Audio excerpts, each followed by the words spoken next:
नमस्कार दोस्तों, 2021 और 22 का आम बजट पेश हो चुका है। जिस तरह से कोरोना काल गया है उसके बाद पेश हुए आम बजट को लेकर इंडस्ट्रीज़ क्या सोचती है और क्या मानती है, उसकी क्या राय है। आइए ज़्यादा जानकारी के लिए हम फरीदाबाद इंडस्ट्रीज़ के FCCI के महासचिव आशीष जैन से बातचीत करते हैं और उनकी जानते हैं राय। आइए करते हैं बातचीत। आशीष जी, 2 दिन पहले आम बजट पेश हुआ है 2021-22 का, और जैसा कि कोरोना काल गया है तो उसके बाद जिस तरह से आम बजट आया है उसको आप किस तरह से देखते हैं? मैं ऐसा मानता हूं कि जो ये आम बजट आया है ये सभी वर्गों के लिए बड़ा ही हितकारी और हितैषी बजट है। और ऐसा मेरा मानना है कि ना सिर्फ जो है किसानों को लेके, बल्कि पहली बार ऐसा हुआ है कि इस बजट में जो है एक इंफ्रास्ट्रक्चर को बहुत बड़ा बूस्ट दिया गया है, जिसमें आप ये समझ लीजिए कि पहली बार ये कहा गया कि 5.5 लाख करोड़ जो है वो इंफ्रास्ट्रक्चर सेक्टर को देने की बात की है। तो इंफ्रास्ट्रक्चर, मैं पहले भी कई बार ये कहता हूं कि किसी भी देश को जो है अगर आपको उसको आगे लेके आना है तो आपको इंफ्रास्ट्रक्चर को इम्प्रूव करना पड़ेगा। तो कहीं ना कहीं ये मोदी जी का एक विजन है और ये एक रोड मैप है हमारी इंडस्ट्री को, जो हमारी इकोनॉमी को $5 ट्रिलियन की इकोनॉमी बनाने के लिए। कहीं ना कहीं ये जो बजट है बहुत ही पॉजिटिव नोट पे जाएगा। सर, स्टील की बात करें तो 70% जो है हमारे देश का जो धर्रा, जो मजबूत इंडस्ट्री, वो स्टील पर निर्भर है। तो उसके लिए क्या कहेंगे जो छूट दी गई है? देखो, स्टील सेक्टर जो है पिछले कुछ दिनों में अगर आप देखें तो स्टील सेक्टर में जो प्राइजेस था उसमें बड़ा बेइंतहा इजाफा हुआ। आप अगर पिछले 4 महीने 5 महीने में स्टील लगभग 40 से 50% उसमें इंक्रीज हो गया। तो इस बात को समझते हुए, चूंकि इंफ्रास्ट्रक्चर पे जोर देना है और स्टील और सीमेंट 2 ऐसी चीजें होती है जो इंफ्रास्ट्रक्चर की जो है मूल जरूरत होती है, तो उसको ध्यान में रखते हुए कुछ जो चीजें जो बजट में की गई, जिसमें जो आप ये समझ ले स्क्रैप या जो उसमें कस्टम ड्यूटीज को रिड्यूस किया गया है, जिसके कारण क्या है कि इंपोर्ट जो स्क्रैप का है वो बढ़ेगा। इसके अलावा जो ड्यूटीज और स्ट्रक्चर स्पेशल स्टील प्रोडक्ट्स का है उसमें कुछ छूट दी गई। तो वो कहीं ना कहीं जो प्राइसेस जो बढ़ गए थे, बहुत बेइंतहा बढ़ गए थे, उसको कहीं ना कहीं सेटल करने का काम किया जाएगा। और आगे मुझे ऐसा लगता है आने वाले दिनों में ये भी होगा कि इंडिया से जो आयरन और एक्सपोर्ट होता है बाहर, उस पर भी एक्सपोर्ट ड्यूटी लगाने की बात की थी। बिकॉज रॉ मटेरियल अगर आपका महंगा होगा तो कहीं ना कहीं डोमेस्टिक जो मैन्युफैक्चरर है स्टील के, उनकी भी प्राइसेस उसके कारण बढ़ जाती है। तो सरकार ने इसके बारे में देखा है और उन्होंने जो जरूरी स्टेप्स हैं वो लिए हैं, और आगे आने वाले दिनों में आप देखेंगे कि स्टील के प्राइसेस थोड़े से जो है उसमें नरम होते हुए नजर आए। सर, कोई टैक्स नहीं बढ़ाया गया है जिसकी इंडस्ट्री काफ़ी उम्मीद कर रही थी और वही सरकार ने किया है। क्या कहेंगे, टैक्स नहीं बढ़ाया गया? नहीं, ये बहुत अच्छा जो है कदम है जिसमें टैक्स नहीं बढ़ाया। देखो, डायरेक्ट टैक्सेस जो है वो नहीं बढ़ा, ये बहुत अच्छी चीज है। और बहुत जो है आप ये समझे कि इस बार ये ऐसा सोचा जा रहा था क्योंकि ये कोविड का साल था, तो सरकार के लिए भी ये बड़ी कठिनाई का समय था। क्योंकि जैसे इंडस्ट्री अगर नहीं चलेगी तो सरकार भी कहीं ना कहीं एक दूसरे से इंटरडिपेंडेंट होती है। तो मेरा ऐसा मानना है कि अगर ये टैक्स नहीं बढ़ाया गया वो बहुत अच्छा है। ये कहीं ना कहीं कोविड से जो चीजें अब सुधर रही है उसको और गति बढ़ाने का काम करेगी। और साइमल्टेनियसली अगर आप इनडायरेक्ट टैक्सेस देखें तो GST कलेक्शन, जैसा कि हमारी वित्त मंत्री श्रीमती निर्मला सीतारमण जी ने कहा कि इस बार के जो टैक्सेस हैं वो ऑलमोस्ट आप ये समझ लीजिए कि रिकॉर्ड हाई हुए। 1,20,000 करोड़ का जो है आपका GST कलेक्शन था, जो अपने आप में ये चीज दर्शाता है कि वापस जो इकोनॉमी, जो अर्थव्यवस्था जो आपकी पहले परेशानी में आ गई थी, पुनः पटरी पे आ रही है।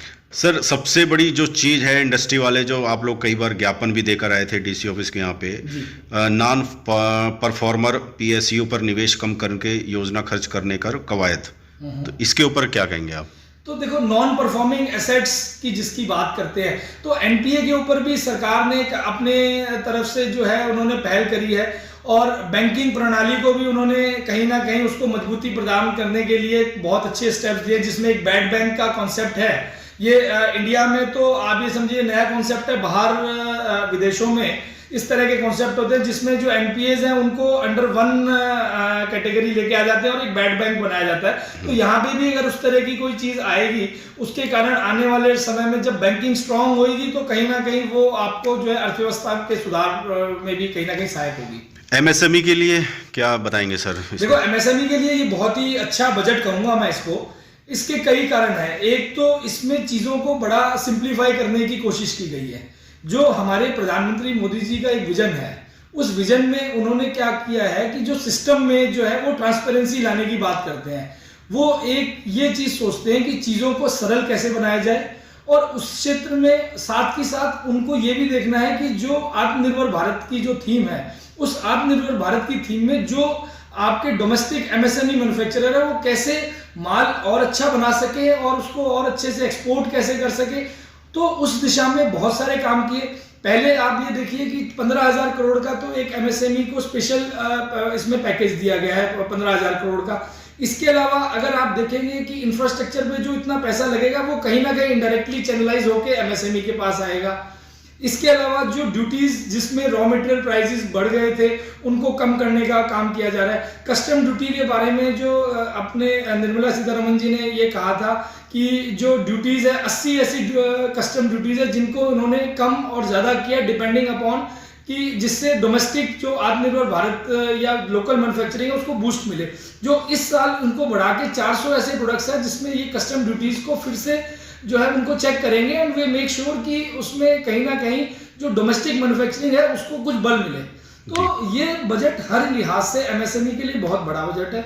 साथ ही साथ जो आप ये समझ लें कि पुराने टाइम में जो इनकम टैक्स की जो चीज़ें होती थी जिसमें स्क्रूटनी को देख लीजिए, या आप अब जो फेसलेस जो है आपका आईटी जो आप स्कीम है उसके तहत आपकी फेसलेस स्क्रूटनी की बात हो रही है।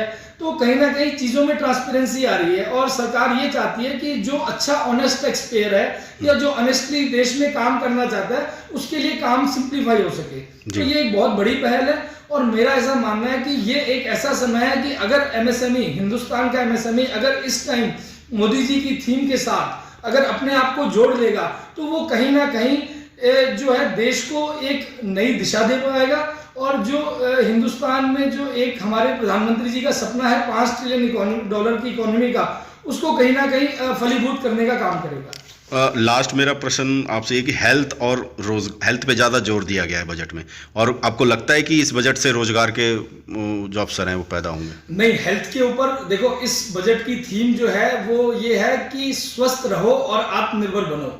अगर इस थीम को देखा जाए, क्योंकि बजट में आप देखें स्वास्थ्य के ऊपर बहुत बड़ा फंड रखा गया है, क्योंकि पिछला साल ऐसा साल था जिसमें कोरोना वायरस के कारण चीजें जो है बड़ी धूमिल हो गई थी, वो वापस अब पटरी में आ रही है।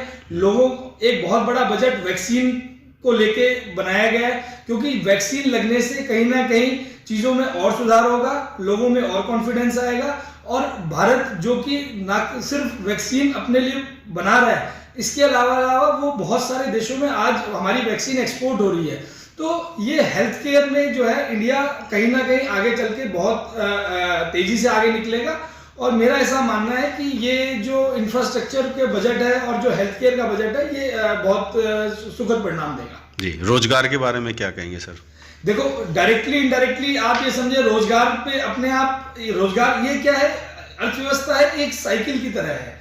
अगर एक चीज दूसरी चीज से कड़ी से जुड़ी हुई है, अगर कोई चीज अगर इंफ्रास्ट्रक्चर पे पैसा लगता है तो वो पैसा कहीं ना कहीं घूम के इंडस्ट्री में आएगा, इंडस्ट्री में लोगों को ऑर्डर्स मिलेंगे तो उससे रोजगार उत्पन्न होंगे। तो ये एक अगर पैसा आएगा तो वो कहीं ना कहीं वो रोजगार भी उत्पन्न करेगा।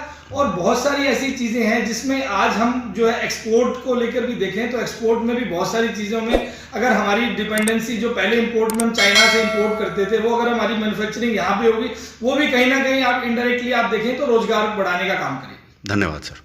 Thank you ji, thank you.